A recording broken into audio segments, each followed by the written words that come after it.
1 2 3। Well hello guys, कैसे हैं आप लोग। तो आज मैं बात करूँगा कि मार्केट में जो चल रहा है MF900 और मेरे प्रोफेशनल स्केट्स में क्या डिफरेंस है। तो मैं कुछ ऑनलाइन सर्च कर रहा था, तो मैंने काफ़ी सारी वीडियोस देखी कि उसमें कंपैरिजन बताया गया है कि MF900 वर्सेस MF500 या MF500 वर्सेस MF900 और भी कई सारे स्केट्स हैं उसमें। तो MF900 काफ़ी ज़्यादा हाईलाइट हो रहा है, तो मैं सोच रहा हूँ कि क्यों ना मैं बता दूँ कि क्या डिफरेंस है, मेरा एक्सपीरियंस क्या है। और मैं एक प्रोफेशनल स्केटर हूँ, तो मैं आपको इजीली बता सकता हूँ कि दोनों के बीच डिफरेंस क्या है और क्या आपको वो लेना चाहिए, क्या एक ऐसे प्रोफेशनल स्केट्स की तरफ जाना चाहिए। ठीक है, तो स्टार्ट करते हैं आज की वीडियो। Let get start.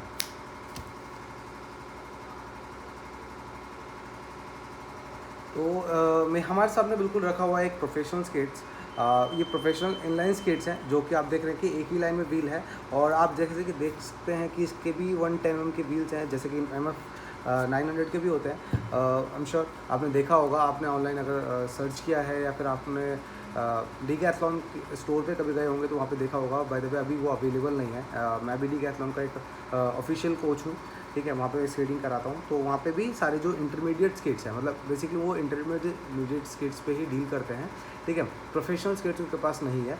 वो MF900 को प्रोफेशनल स्केट्स कहते हैं, लेकिन वो कुछ पैरामीटर्स को वो कवर अप नहीं कर पाता। जैसे कि अभी उनके पास अगर आप देखेंगे तो MF900 में 110 mm साइज़ के व्हील है, ठीक है, लेकिन उसमें 3 व्हील्स हैं, 3 व्हील्स हैं। अगर आप ध्यान देंगे उसमें 3 व्हील्स हैं। 3 व्हील्स कैसे, थोड़ा सा मतलब ये एक व्हील मिस है उसमें, ठीक है। तो फ़र्क क्या होता है एक 3 व्हील स्केट्स और एक 4 व्हील के इनलाइन स्केट्स में, ठीक है। तो बेसिकली देखिए फ़र्क कुछ नहीं होता, लगने को इसमें भी 3 व्हील लग जाएंगे, ठीक है। लेकिन क्या होता है कि अगर जैसे ये स्केट्स है, ठीक है, इसमें एक व्हील का एक वेट होता है, ठीक है।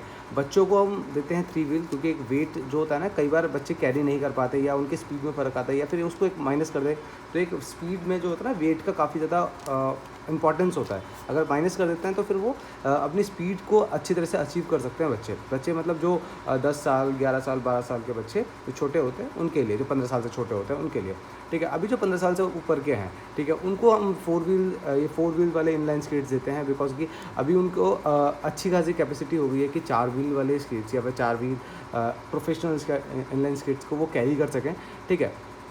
तो ये हो जाता है 110 mm का साइज़ जो होता है व्हील का, वो कंपलसरी है आपके प्रोफेशनल इनलाइन स्केट्स में, ठीक है। अभी उसके बाद आ जाते हैं कि इसकी बेरिंग्स, ठीक है। अगर बेरिंग्स आपको बहुत अच्छे से पता नहीं दिख रही है कि नहीं दिख रही है, हाँ, अगर आपको पता होगा तो यहाँ पे बेरिंग लगती है, एक इधर लगता है एक दूसरी साइड लगता है, ठीक है। तो ये 2 बेरिंग एक ही व्हील में लगते हैं। टोटल इसमें अगर आप देखे जाए तो 2 2 4 2 6 2 8 और टोटल 2 में 16 बेरिंग लगती हैं एक पेयर ऑफ स्केट्स में, ठीक है। व्हील का आपको पता चल गया कि 110 mm साइज़ का व्हील है, तो वही साइज़ का एक मैं आपको दिखाऊंगा।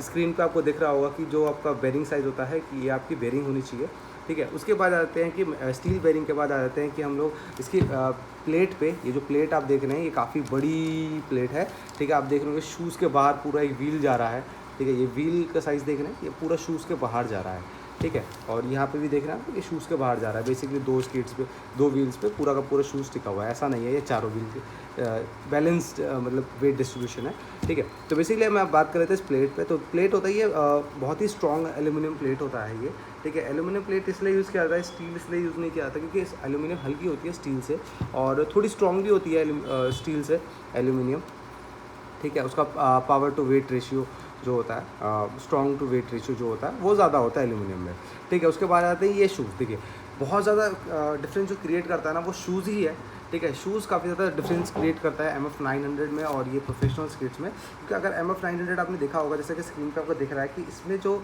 स्केट्स है, जो शू है स्केट्स का, उसके बूट के ऊपर भी एक पार्ट है, मतलब ये बूट के ऊपर भी एक अलग से पार्ट होता है, ठीक है। लेकिन ये प्रोफेशनल स्केट्स में ऐसा नहीं होता है। प्रोफेशनल स्केट्स में देखेंगे तो ये एंकल तक ही ख़त्म हो जाता है, ठीक है। ऐसा क्यों होता है मैं बताता हूँ आपको। जब आप स्केट्स पहनते हैं ना, तो स्केट्स पहनने के बाद ना आपको एंकल मूव करना ही पड़ता है, ठीक है। कुछ कुछ ऐसे पोजीशंस होते हैं जिसमें आपको एंकल मूव करना पड़ेगा, ठीक है। जैसे क्रॉसिंग करते वक्त, लेग क्रॉसिंग करते वक्त, आपको ब्रेक्स लगाते वक्त, या फिर आप जब रेस फिनिश करते हैं तो प्रोफेशनल स्केटर्स क्या करते हैं, जब रेस फिनिश करते हैं तो अपने लेग को स्ट्रेच करते हैं काफ़ी ज़्यादा आगे, ठीक है। तो वो करते वक्त ना आप जो MF900 है ना उसमें पॉसिबल नहीं है। और जबकि ये स्केट्स बिल्ड होते ही हैं इसलिए कि आप उस पर रेस कर सकें, ठीक है, प्रोफेशनल रेसेस कर सकें, ठीक है। अगर आप इस पर रेस ही नहीं कर पाएंगे, जो उसकी टेक्निक्स है वो फॉलो नहीं कर पाएंगे, तो क्या फ़ायदा प्रोफेशनल स्केट्स है, वो प्रोफेशनल स्केट्स है ही नहीं, ठीक है, सिंपल है। तो इस पे ये सारे ट्रिक्स ये सारे जो पैरामीटर्स है ये कवर अप करता है, इसलिए ये प्रोफेशनल स्किट्स हैं, ठीक है। इसी पे ही अगर आप कॉम्पिटिशन्स पे जाएंगे ना, अगर तो MF900 लेके कि ये देखो 110 mm का व्हील तो है, ठीक है, और सारी चीज़ें भी हैं, तो क्या ये कंपटीशन में एलिजिबल है? मतलब ये तो ऑब्वियसली एलिजिबल है, ठीक है, लेकिन MF900 नहीं है, क्योंकि उसको टॉय स्किट्स पे काउंट किया जाता है। उसका कंपटीशन छोटे मोटे कॉम्पिटिशन है, इंटर स्कूल कॉम्पिटिशन में खेल सकते हैं, लेकिन अगर मैं बात करूँ कि डिस्ट्रिक्ट, स्टेट, नेशनल, अगर इन सब कॉम्पिटिशन में खेलते हैं तो वो एलिजिबल भी नहीं है। और मैं काफ़ी ज़्यादा यूट्यूबर्स को देख रहा हूँ अभी ऑनलाइन, मतलब यूट्यूब पे ही, ठीक है, तो उसमें मैं देख रहा हूँ कि उसमें काफ़ी सारे लोग गार्ड्स यूज़ नहीं करते हैं स्किट्स पहनने के बाद, ठीक है, तो वो गार्ड्स तो मैंडेटरी है, इसको यूज़ करना है, ठीक है। मैं भी इसको कभी कभार यूज़ करता हूँ, बिकॉज कि अभी मैं यूज़ जो कर रहा हूँ वो है क्वाड्स, ठीक है। क्वाड्स में ये रहता है कि आप लोग स्केटिंग में जितने भी परफॉर्मेंस होती है ना, जितने भी कॉम्पिटिशन्स होते हैं, उन सभी में प्रोफेशनली वो एलिजिबल है, ठीक है। इसी वजह से हमारी ज़्यादा प्रैक्टिस उसी पे रहती है, इसको यूज़ करना और क्वाड्स यूज़ करना, ठीक है, दोनों में अलग मसल्स पावर का यूज़ होता है पैरों के, तो इसीलिए हम ज़्यादातर क्वाड्स यूज़ करते हैं, ताकि हम उसको बैलेंस और ज़्यादा उसमें बेटर कर सकें, क्योंकि हमें एट दी एंड कॉम्पिटिशन उसी में खेलना है। हम पूरी ज़िंदगी स्पीड स्केटिंग नहीं कर सकते। अगर हम स्पीड स्केटिंग कर रहे हैं तो कोई और गेम हमारे लिए थोड़ा सा मुश्किल हो जाता है, मतलब स्केटिंग पे ही हम कोई और हमारा मुश्किल हो जाता है, क्योंकि स्केटिंग कोई अपने आप में एक गेम नहीं है, उसके अंदर बहुत सारे गेम्स हैं, एक बहुत सारे मतलब बंच ऑफ गेम्स का एक छोटा नाम होता है स्केटिंग, ठीक है। उसमें स्केटिंग में आपका रोल बॉल आ जाता है, फिगर स्केटिंग आ जाता है, रोलर हॉकी आ जाता है, स्पीड स्केटिंग आ जाता है, स्लालम स्केटिंग आता है, कई सारे स्केटिंग है उसमें। फिर आप अगर अदर साइड जाएंगे तो आपका आइस स्केटिंग पे भी कई सारा इवेंट है, ठीक है, सेम ऐसे ही कई सारे इवेंट्स आइस स्केटिंग पे भी हैं, ठीक है, तो वो अलग पार्ट हो गया। अभी हम बात कर लेते हैं ये इनलाइन स्केट्स की। तो देखिए, अगर मैं आपको प्राइसिंग की बात करूँ तो वो अराउंड 10,000 रुपये का आता है, जो भी कि अभी अवेलेबल ही नहीं है, ठीक है, और वो आपको परचेज़ करने पे इजीली मिल जाता है। तो लोग सोचते हैं कि यार भाई डीकैथलॉन है, इजीली मिल भी जाता है, ठीक है, और वारंटी वगैरह भी उसमें ईजी रहता है, तो क्यों ना उसी ले लेता मैं। लेकिन मैं बताता हूँ कि अगर स्टार्टिंग में आपको ईजी रहेगा, लेकिन ये कि जब आप थोड़ा सा प्रोफेशनल होने लगेंगे, क्योंकि कि उसको चला रहे हैं, चलाने के बाद आपको उसको कॉम्पिटिशन्स के लिए यूज़ करना चाहते हैं, तो उसको मुश्किल हो जाता है, ठीक है। उस टाइम आपको फिर दोबारा इन्वेस्ट करना पड़ेगा, या तो इस पे, या तो आपको क्वाड्स पे जाना पड़ेगा। क्वाड्स पे गए तो आपका बैलेंस ख़राब होगा, इस पे गए तो आपको फिर दोबारा डबल पैसा खर्च करना पड़ेगा, ठीक है। क्वाड्स थोड़ा सस्ता होता है, लेकिन ये भी मतलब आपका ये 15,000 से शुरू हो जाता है। लेकिन अगर एक बार आपने इसको ले लिया, ठीक है, तो देखिए उसका प्लास्टिक बूट होता है, इसका कार्बन फाइबर का बूट है, ठीक है। इसको मैंने काफ़ी ज़्यादा यूज़ किया हुआ है, आप देख सकते हैं ये काफ़ी ज़्यादा घिसा हुआ है। इनफैक्ट दूसरे वाले का तो ये एक लॉक जो यहाँ पे लॉक होता है ना, ये लॉक यहाँ पे टूट ही गया, ठीक है। तो काफ़ी ज़्यादा यूज़ किया हुआ है, काफ़ी ज़्यादा घिसा हुआ है, ठीक है।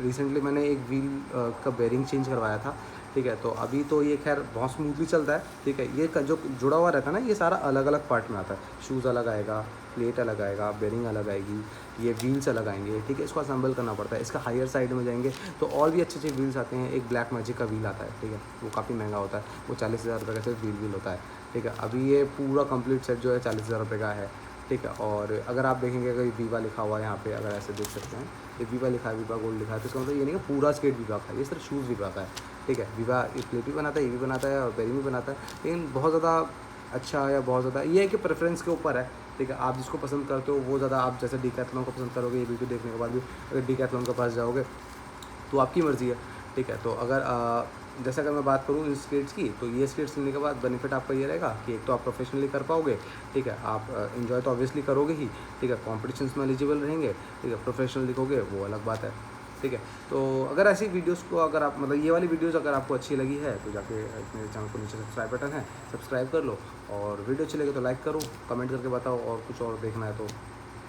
बाकी एक बहुत रॉ वीडियो है, मैं अनकट वीडियो रखूँगा इसको, ठीक है। आप बताना कैसी लग रही है, या फिर थोड़ा इसका स्टाइल चेंज करते हैं, जैसे मैं पहले वीडियो बनाता था, ठीक है, कट्स डाल के वीडियोस, छोटे छोटे कट्स डाल के पीछे वॉइस ओवर करता था, खैर अब भी रहा हूँ, लेकिन अभी मैं लाइव काइंड ऑफ लाइव कर रहा हूँ, बस फेस कैम नहीं है, ठीक है। तो आप मुझे बताना कैसी लग रही है वीडियो, और बाकी इसको और कुछ और भी चेंज करते हैं।